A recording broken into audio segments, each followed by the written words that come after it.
എല്ലാവർക്കും പുതിയൊരു വീഡിയോയിലേക്ക് സ്വാഗതം. ഇന്നിവിടെ നമ്മൾ ചെയ്യുന്നത് ഒരുപാട് ഗുണങ്ങളുള്ള ഒരു തോരൻ്റെ റെസിപ്പിയാണ്. കർക്കിടക സ്പെഷ്യലായ പത്തിലത്തോരനാണ് ഇന്നിവിടെ ചെയ്യുന്നത്. പത്തിലത്തോരന് വേണ്ടിയിട്ട് മുരിങ്ങയില ഒഴിച്ചിട്ടുള്ള കറിക്ക് യോഗ്യമായിട്ടുള്ള ഏതിലകളും ഉപയോഗിക്കാം. തോരന് വേണ്ടിയിട്ട് ഇവിടെ കൊടിത്തൂവ എടുത്തിട്ടുണ്ട്. ഇതിനെ ചൊറിയണമെന്നും പറയാറുണ്ട്.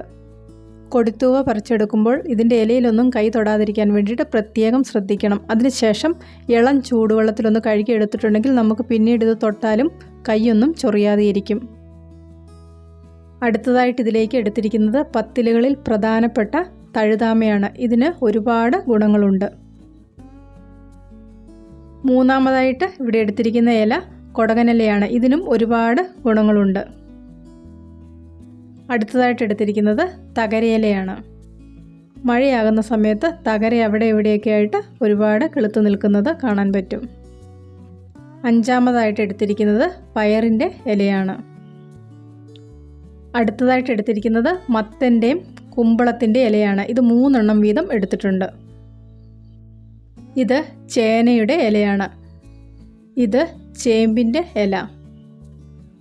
ഇത് പച്ചച്ചീരയാണ്. പച്ചച്ചീര ഒരു 5-6 എടുത്തിട്ടുണ്ട്. ഇത് കോവലിൻ്റെ ഇലയാണ്. കോവലിൻ്റെ ഇലയും പാവലിൻ്റെ ഇലയും ഇവിടെ എടുത്തിട്ടുണ്ട്. ഏതില എടുക്കുകയാണെങ്കിലും ഏറ്റവും തളിരില നോക്കിയിട്ട് എടുക്കുകയാണെങ്കിൽ തോരൻ നല്ല ടേസ്റ്റായിട്ട് കിട്ടും.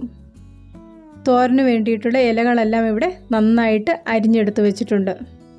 ഇതുപോലെ അരിഞ്ഞെടുക്കുമ്പോൾ തഴുതാമയുടെയൊക്കെ കട്ടിയുള്ള തണ്ടൊക്കെ ഉണ്ടെങ്കിൽ അതൊക്കെ ഒന്ന് മാറ്റിയെടുക്കാം. അടുത്തതായിട്ട് ഇതിലേക്ക് 1 കപ്പ് തേങ്ങയും കുറച്ച് കാന്താരിമുളകും എടുത്തിട്ടുണ്ട്. 1 മുറി തേങ്ങ ചിരകിയതാണ് ഇത്.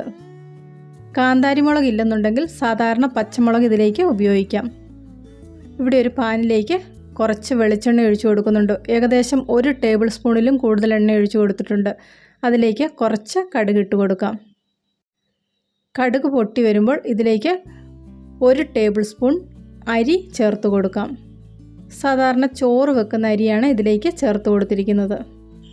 അരി ഇതുപോലെ പൊട്ടി വന്നു കഴിയുമ്പോൾ ഇതിലേക്ക് 1 ടേബിൾ സ്പൂൺ ഉഴുന്നും കൂടെ ചേർത്ത് കൊടുക്കാം. ഈ ഉഴുന്നും ഒന്ന് ചെറുതായിട്ട് മൂത്ത് വരണം. ഉഴുന്നിൻ്റെ കളർ ഒരു ഗോൾഡൻ ബ്രൗൺ ഒക്കെ ആകുന്നത് വരെ ഒന്ന് ഇളക്കി കൊടുക്കാം. ഏത് ഇലയുടെ തോരനുണ്ടാക്കുകയാണെങ്കിലും ഇതുപോലെ ഉഴുന്നും അരിയൊക്കെ ചേർത്ത് കൊടുക്കുകയാണെങ്കിൽ ആ തോരനൊരു പ്രത്യേക ടേസ്റ്റ് ഉണ്ടായിരിക്കും. അടുത്തതായിട്ട് ഇതിലേക്ക് കുറച്ച് വറ്റൽമുളകും കറിവേപ്പിലയും കൂടെ ചേർത്ത് കൊടുക്കാം. വറ്റൽമുളകിൻ്റെ കളറൊക്കെ മാറി വരുന്നത് വരെ ചെറുതായിട്ടൊന്ന് ഇളക്കി കൊടുക്കാം.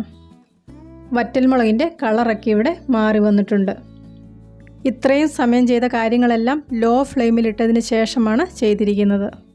ഇനി ഇതിലേക്ക് 1 കപ്പ് തേങ്ങയും എരിവിനാവശ്യമുള്ള കാന്താരിമുളക് ചതച്ചതും കൂടെ ചേർത്ത് കൊടുക്കാം. തേങ്ങ ജസ്റ്റ് മിക്സിയിലൊന്ന് കറക്കിയെടുത്താൽ മതി. തേങ്ങ ഒരുപാട് അരച്ചെടുക്കേണ്ട ആവശ്യമില്ല. തേങ്ങയും മുളകും ഒക്കെ ഒന്ന് ചതഞ്ഞ് കിട്ടിയാൽ മതി. അതിനുശേഷം ഇതിലെ വെള്ളമൊക്കെ വറ്റുന്നത് വരെ ഇതുപോലെയൊന്ന് ഇളക്കി കൊടുക്കാം. ഇങ്ങനെ ചെയ്യുവാണെങ്കിൽ ഇലത്തോരൻ കുഴഞ്ഞു പോകാതെ ഇരിക്കും. നിങ്ങൾക്ക് കുഴഞ്ഞിരിക്കുന്ന തോരനാണ് ഇഷ്ടമെങ്കിൽ ഇതുപോലെ തേങ്ങ വറക്കേണ്ട ആവശ്യമില്ല. ഡയറക്റ്റ് ഇലയിലേക്ക് തേങ്ങ ചിരകിയത് ചേർത്ത് കൊടുക്കാം. തേങ്ങയിലെ വെള്ളം വറ്റുമ്പോൾ പാൻ ഒരു സൈഡിലേക്ക് മാറ്റി വെക്കാം.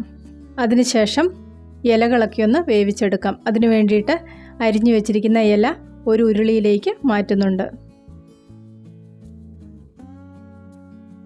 അടുത്തതായിട്ട് ഇതിലേക്ക് ചേർത്ത് കൊടുക്കുന്നത് ഒരു 3 കാന്താരി ചതച്ചതും 1 ടീസ്പൂൺ മഞ്ഞൾപ്പൊടിയുമാണ്.